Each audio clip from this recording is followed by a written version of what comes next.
Hello everyone, welcome back to our channel చేకుమరి KNC. అందరూ బాగున్నారా ఫ్రెండ్స్? సో మరి ఈరోజు రెసిపీ వచ్చేసి మామిడికాయతో రోటి పచ్చడి ఎలా చేసుకోవాలో చూద్దామండి. మరి ఇది చాలా టేస్టీగా ఉంటుంది, సింపుల్గా ఉంటుంది, పుల్లగా కారంగా చాలా బాగుంటుంది. రైస్లోకి చాలా బాగుంటుంది. సో మరి వీడియోని అయితే స్కిప్ చేయకుండా లాస్ట్ వరకు చూసి లైక్ ఇవ్వడం అయితే మర్చిపోకండి ఫ్రెండ్స్. మీరు ఇచ్చే ఒక లైక్ నాకు చాలా వాల్యుబుల్ అండి. మరి ఈ పచ్చడి చేసుకోవడానికి ఒక మామిడికాయ తీసుకున్నాను నేను. ఒక మామిడికాయకి సరిపడా ఎండుమిరపకాయలు మనం తినే కారాన్ని బట్టి అయితే తీసుకోవాల్సి ఉంటుంది.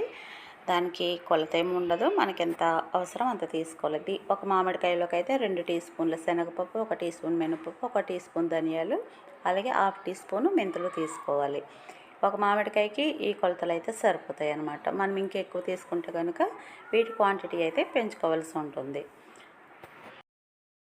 ఇప్పుడు మామిడికాయకి పైన తొక్కని విధంగా పీల్ చేసేసుకోవాలి. మరీ డీప్గా తీసేన అవసరం లేదు, లైట్గా తీసుకుంటే సరిపోతుంది. అలా తీసుకున్న తర్వాత దీనిని ముక్కలుగా కట్ చేసుకోవాలి. లోపల టెంక తీసేసి ఈ విధంగా చిన్న ముక్కలుగా కట్ చేసుకోవాలన్నమాట. ఇలా చేసుకుంటే కనుక పచ్చడి చాలా బాగుంటుంది, టేస్టీగా ఉంటుంది.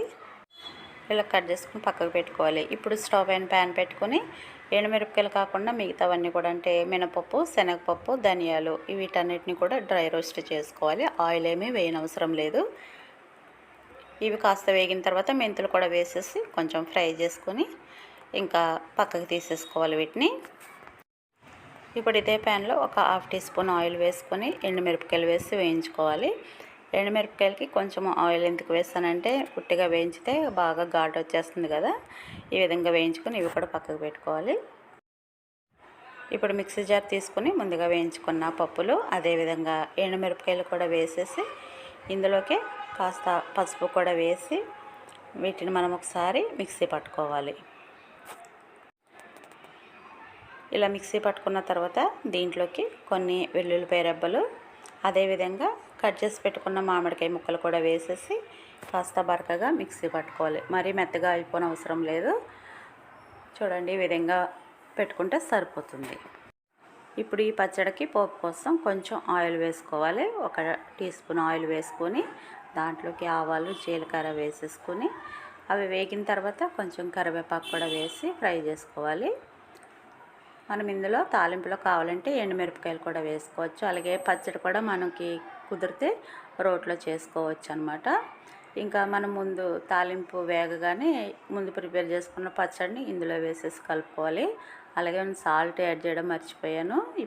ఇప్పుడైనా కలిపేసుకోవచ్చు అన్నమాట. లేదంటే మనం మిక్సీ పట్టేటప్పుడు సాల్ట్ కూడా వేసేసుకొని మిక్సీ పట్టుకుంటే మంచిగా కలిసిపోతుంది. రోట్లో ఎందుకు దంచలేదంటే వీడియో తీసేటోళ్ళు లేరు, అందుకని చెప్పి మిక్సీ పట్టేశాను నేను. అంతే అండి, మనకి చక్కగా రోటి పచ్చడి రెడీ అయిపోయింది. ఒక మ్యాంగోతో మనకి ఇంత పచ్చడి అయితే వచ్చింది. చూస్తారు కదా. ఒకవేళ మనం ఎక్కువ చేసుకుంటే ఇంగ్రీడియంట్స్ క్వాంటిటీ అయితే పెంచుకొని చేసుకోవచ్చు అనమాట. ఇది రైస్లోకి, దోశలోకి చాలా బాగుంటుంది. పుల్లగా కారంగా చాలా బాగుంటుంది. పులుపు ఇష్టపడే వాళ్ళకి చాలా బాగా నచ్చుతుంది. అయినా మ్యాంగో పికిల్ ఇష్టం లేని వాళ్ళు ఉండరు కదా, చాలామంది ఇష్టపడతారు. సో ఈ విధంగా కూడా ట్రై చేయండి, చాలా బాగుంటుంది. మరి ఈ రెసిపీ కనుక నచ్చినట్లయితే ప్లీజ్ లైక్ చేయండి, షేర్ చేయండి. అలాగే కొత్తవారు ఎవరైనా చూస్తుంటే మన ఛానల్ని ప్లీజ్ సబ్స్క్రైబ్ చేసుకొని సపోర్ట్ చేయండి ఫ్రెండ్స్. పచ్చడి అయితే సూపర్ టేస్టీగా ఉంది. చాలా సింపుల్గా కూడా మనం ప్రిపేర్ చేసేసుకోవచ్చు. ఓకే ఫ్రెండ్స్, మరి మరొక వీడియోతో మళ్ళీ కలుసుకుందాము. థ్యాంక్ యూ అండి. Thank you for watching.